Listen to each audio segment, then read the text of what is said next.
ঐ জিন্তু, এইখন যে পাতাকা বৈ আমি তাত ফটো মাৰো। তই মাৰি দেচোন।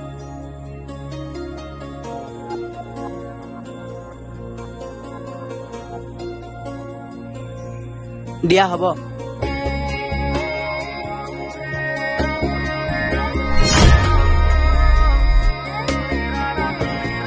আৰে বেটা, আৰে মা, কি হ'ল মানে?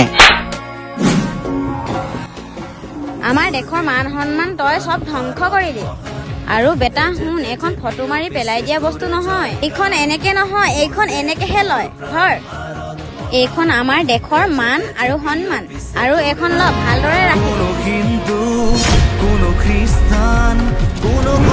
আৰু আপোনালোককো কৈছো, এইখন এনেকে অপমান কৰি পেলাই নিদিব, কাৰণ এইখন আমাৰ দেশৰ মান। কিছুমানে কেৱল ফটোৰ বাবেহে ব্যৱহাৰ কৰে, দেশৰ বাবে নহয়।